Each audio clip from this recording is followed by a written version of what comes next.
All right. Hey, welcome everyone. Thanks for being here today. I have Sheri Berger with Here to There Consulting.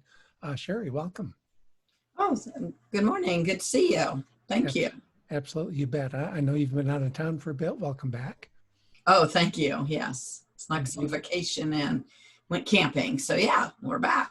And then our oldest son came in town for about 4 days and we got to hang out with him last week. So that was nice. Fantastic. Hey, would you mind sharing a little bit about your background, about your consulting business? How did you get into that in the first place? So way back in 99, I was working as a system analyst for Sprint. And then I had my third child and felt like I needed to choose between my career and my family. I got really, really good reviews. They offered me, I was actually working for Sprint. This was back before Sprint laid people off, yes. And I felt like I had to choose between my family and my career. So I went ahead and stayed home at maternity leave, and my middle two children are 14 months apart. Yes, lucky me. So I had a 10-year-old, a 14-month-old, and a newborn. And I was on call while I was pregnant, but you think the pager, yes, I said the word pager, the pager and the baby would cry at the same time, but that did not happen. And the baby always wanted me, and my husband would try to let me sleep. But that was back when we lived in a little small 3-bedroom, 1-bath house. So, it was, anyways, trying to balance that life-work balance. So I thought, and then I forgot to tell you, my son was 7 months old and he got injured in daycare. And when he got injured daycare, then I also did not feel very comfortable putting my children back in daycare. So I took them out of the in-home daycare and put them in a big, like La Pete daycare, and went ahead and worked out. And I loved my job as a system analyst. But I went ahead and put in my 2-week notice after maternity leave. And I actually thought I would start my own daycare business. I went to Daycare Connection and went ahead and learned how to set up and do all that. And I met amazing, amazing women that knew how to do daycare, but they had a lot of problems with maybe some of their business side of things. And being that I just tend to analyze things, I went ahead and started helping them set up their business, figuring out what computers they needed, what they needed to be keeping for their accounting, things like that. And at first I was doing it for free. That's crazy, yes. But I love helping people. So I was helping these women. And then they found out, they would be like, you are so good at this and so amazing. So they'd have me talk to their husbands that were running their own business. So I fell into it. And not sound arrogant, but when you're really, really good at something, you fall into it. So that was back in 99, and I had a consultant business.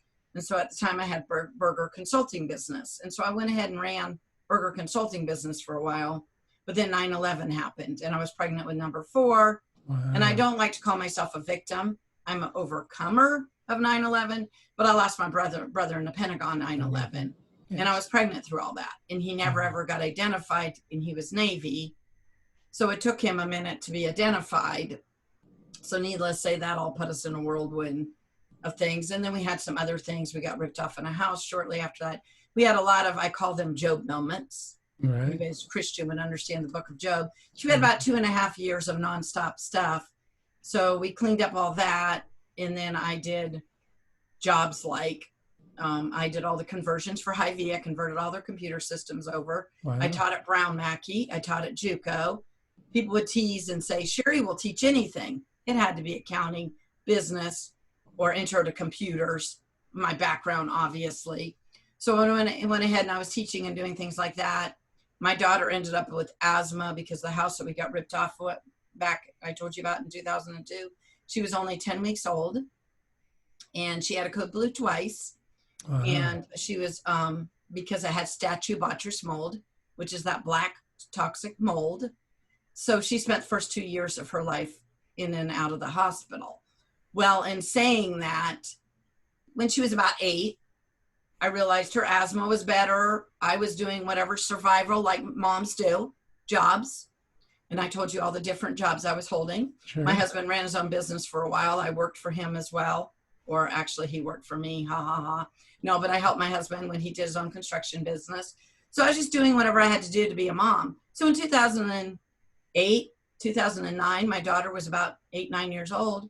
And I went, what do I really, really want to do? And what am I really, really passionate about? Which is what I always tell my clients. And what am I really good at? Oh my gosh, I loved it when I did consulting. But now I've added a combination of we do consulting and coaching because people need like a combination of both of that. I don't do IT anymore, which back then I was doing a little bit of the IT.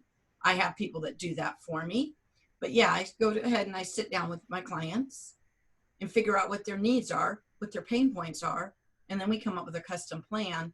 And the name of my business now is From Here to There Consulting. And I started up this business about 9 years ago. So anyway, that's my little long but short version of how I got from here to there, which we all go on our journeys in life, right? Absolutely, you bet. I must admit, I've never known you to be at a loss for words. So I know I tried to get to the point, but oh, it's hilarious. But I was trying to give you the big picture of how I got from there. Yeah, no, I appreciate that. Hey, so I'm curious, Sheri, what sort of challenges are you seeing?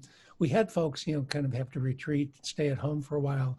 Now businesses are starting to open up, facing those challenges of how to transition back to a more open sort of a situation. What challenges are you seeing with your clients, and what sort of advice are you giving them? So I've seen a lot of our clients when we first closed down, rightfully so, all started freaking out. So I have actually been busier than ever trying to help people that own their small to mid-sized businesses. So at first, of course, I was just helping people figure out where they want to go next.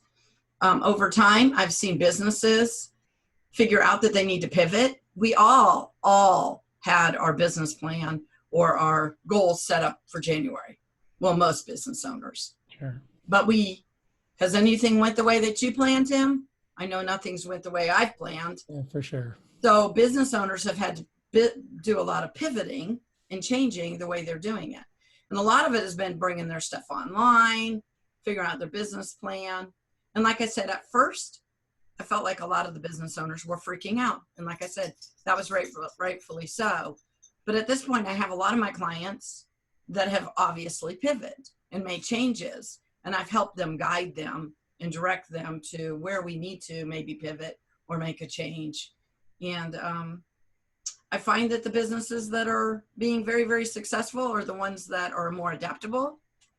And there's some of the business owners I've found that are a little bit more, you might want to call it stuck in their ways. They don't want to really pivot, or maybe they were more about the money and less about helping the community. So I've seen a lot of, what do you want to call it? A lot of, this is when you find out people's integrity, their character, who they are as a business owner. And I found a lot of that in working with clients, which has been very, very interesting on my part. So anyway, that's who I've been working with though. Yeah, fantastic. A couple of things. It is interesting. I've done a lot of these interviews. Everybody I've talked to has found at least one positive thing, one new skill set, one new area of focus, something that has really been beneficial out of this COVID experience. You mentioned you've been busier than ever. Are there other things? Is there something else that you've possibly discovered that you may not have discovered had it not been for this situation? Well, Tim, right now you are interviewing me. I hate pictures of myself and I hate videos of myself. But wait, I'm talking all me, which I am the least, I am not a self-centered person. That makes me sound self-centered when I say this. But what I found out was back in October, I realized I needed to go online to make a bigger impact for more people, because my motto in life is to make a difference in others. So I love my job that I go out and help others. But how much can you do if you don't do video? Well, I do know back in October, I realized when I was doing that, I was like, wait a minute, it's not about me. It's not about my picture. It's not about what I look like. It's about the message that you need to get out to the world. So I think I've really, really had to get out of my comfort zone as far as being okay with videoing, being okay with interviewing. I know you did an interview with me. What was that, about 1.5 years ago? Something like that. Yeah. And you probably can already tell that I'm a lot more comfortable in this interview than I was then, because I've really had to grow in that, because it's not about me. It's about the impact and getting the message out to others. And I feel like as a business coach and consultant, I really have to live by example. And so if I can't overcome that obstacle, how can I expect my clients to do the same? Yeah, fantastic. And I think you're absolutely right.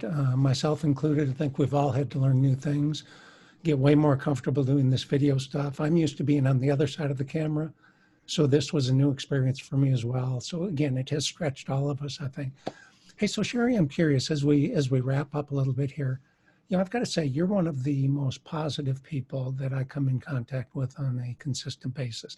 And I really appreciate that. We haven't seen each other in person for a while, but I know when we have seen each other before, I've always walked away a little bit lighter, a little bit more encouraged. What is it that you find? How do you stay positive? What words of encouragement or advice can you give folks to help them maintain that sort of sense of positivity on a day-to-day basis? I think it's the way that you view life, right? If you look at life in general, I've not always had the easiest life, and a lot of people don't know my background, and that's okay. You don't need to know unless it's going to benefit you. But I feel like if you look at your life in general, there's always something positive to find in your life, and your life could always be better than somebody else's. So if you ever look at the burdens that maybe I've carried in my life, which have been quite a few, I don't want to carry the ones that you have, Tim. I don't really know what those are. But usually if you go look at somebody else's life and you go, oh, I wish I had that, but if you really knew behind the scenes, you'd be a lot more happy with who you are and who your life is. And I feel like God has really, really blessed me over the years with amazing people like you and other people in my life. And I think that if you're a positive person, obviously you attract positive people. So I think you just need to, every morning, I've actually been working with my clients with this actually, because with this virus, it's made a lot of people, freaking out, which rightfully so. But if we write down our blessings every morning and we focus on how blessed we are, then I think that would really, really change your attitude in life. And it also makes you have a better life. So anyway. Fantastic. Yeah, there's a lot to be said for being grateful. Mm-hmm. Yes. All right. Well, hey, Sheri, thank you so much. I really appreciate visiting with you today. Great to see you over Zoom. Look forward to seeing you in person at some point. Okay. Thank you so much, Tim, for doing this. And also, I really appreciate all the interviews you've done with other people. It's been really, really good to get to know more people and see them in the interview form. Fantastic. You have a blessed day. Thanks, Thank you Sheri. so much. Bye-bye.